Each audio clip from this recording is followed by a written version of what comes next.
tinatanong mo ko kung anong gusto ko sa birthday ko.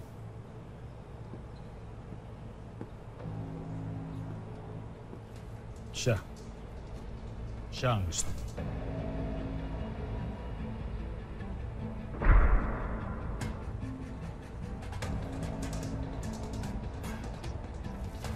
Nothing to worry about, pa.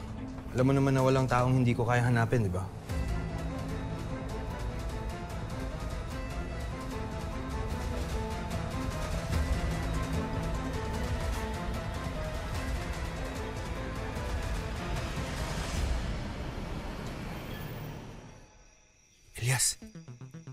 Elias, ito na. Nung isang araw, may isang reporter na pinaril mismo sa loob ng bahay niya habang live siya sa ere. Si Renato Salvacion. Kakilabot nga eh. Sinilip ko yung mga vlogs niya bago pa mawala sa channel niya. Lagi niya palang tinitira si Congressman Aguilero. Kasi pinipilit niya na yung mga negosyo daw ni Congressman, front lang yun. Dahil ang totoong negosyo ni Congressman, droga, tsaka prostitusyon. Ano bang klaseng negosyo meron siya? Dami. May hardware, pagawaan ng damit.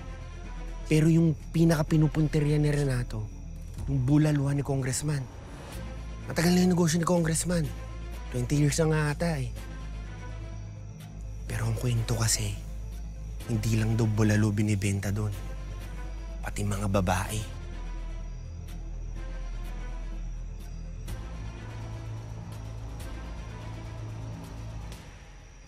Ilang beses na ni-radio ng mga pulis eh. Pero kahit nakailang balik na sila, wala silang makitang kahit ano laban kay Congressman. Brother, malakas ang kutob ko nagsasabing totoong reporter na yan kaya siya pinatumba. At malamang, Golden Scorpion pumara sa kanya.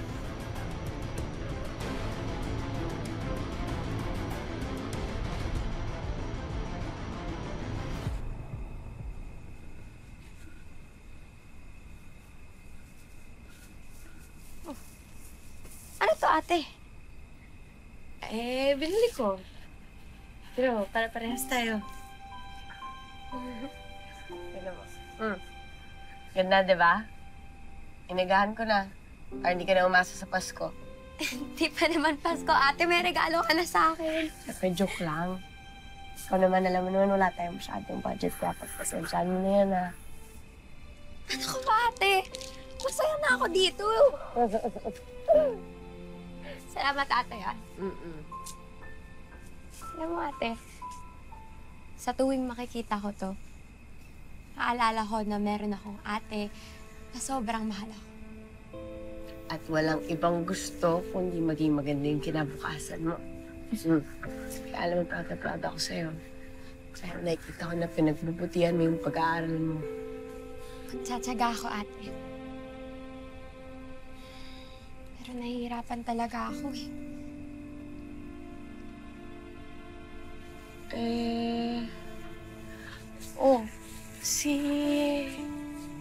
Si Benji, hindi ba gusto kong tulungan?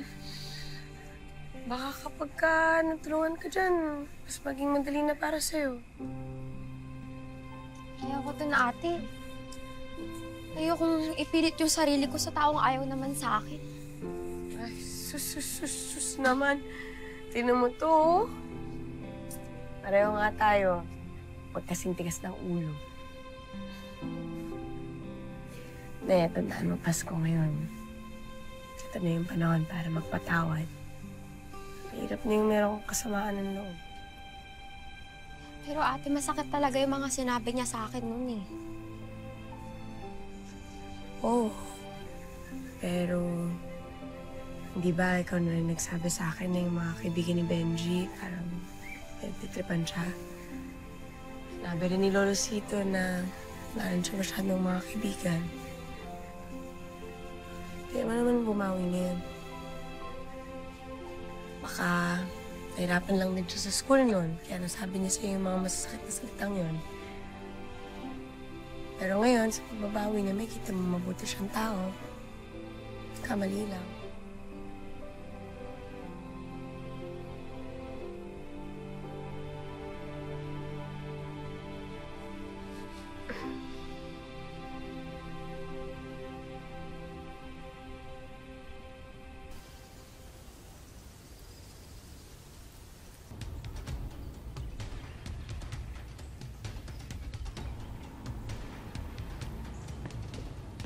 Ano, Lucio? Kanina pa ako naghihintay dito ha. Sinasayang niyo lang oras ko. Bossing, pasensya ka na. Sinisigurado lang namin kung tama lahat yung impormasyon tungkol doon sa taong pinapahanap mo. Ito, boss. Taga-Palangga siya. Ni Risa Bartolome ang pangalan. Kilala rin bilang Nene. Boss, alam rin namin kung saan siya nakatira.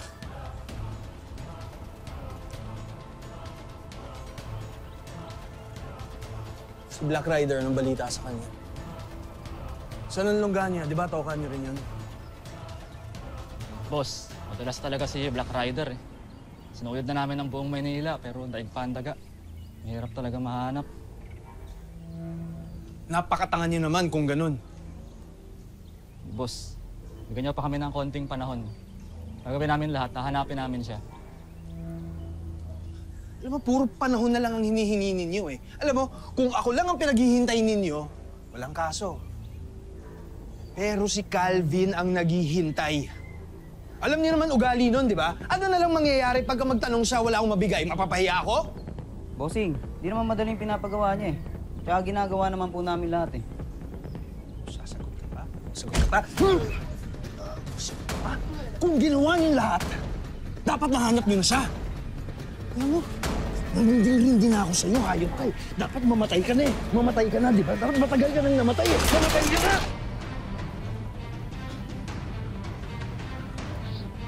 Ligpit niyo na yan! At kung ayaw niyong matulad sa kanya, hanapin niyo si Black Rider. Kilalanin niyo siya, alamin niyo ang tunay niyang pagkatao. Please! Sige, ito na, dali.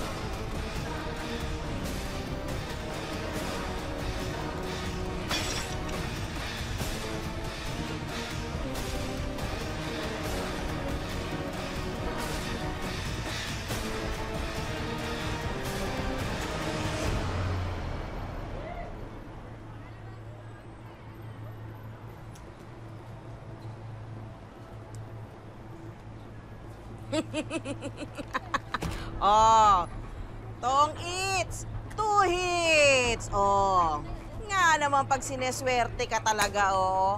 Oh, akin na to, ha. Isa pa tayo. Wala na kaming pera eh. Sige, diretso lang. Pairamin kita. Oh, eto. Basta balik mo yan, ha. Uy, Kapitana, buti na dito. Kalika, dali, sali ka. Paupuin niyo si Kapitana. Kapitana, halika dito. Sineswerte ako ngayon. Hahawahan kita ng swerte. Tara, laro tayo. Tigilan mo ako, Lorna. Di epekto sa akin ngayon yan dahil ngayong Pasko, minamalas ako. Mamaya na tayo maglaro. Lipat muna kayo doon, ha?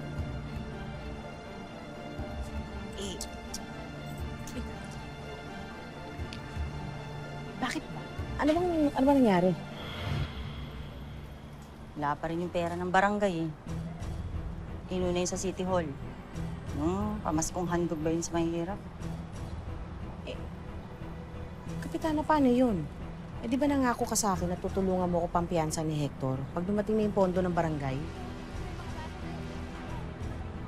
Kung gusto mo gawin ko, wala kang pera. Paano naman yung kapatid ko, Kapitana? Abay, tumatagal na yun sa kulungan. Kahit naman gagawin si Hector, di ko naman matitiis yun. Kung ako sa'yo, makikiusap ako kay Pretty, iurong yung kaso sa kapatid mo. Ako? Kapitana, makikipag-usap kay Pretty? Lenny, ayaw ko nga makita ni Anino nun eh. Lorna, dami ko na iniisip. Dagdag pa kayong magkapatid. Lalaki nyo na. Baba mo yung pride mo. Makiusap ka kay Pretty. Kung ayaw mong mabulok sa bilangguan yung kapatid mo.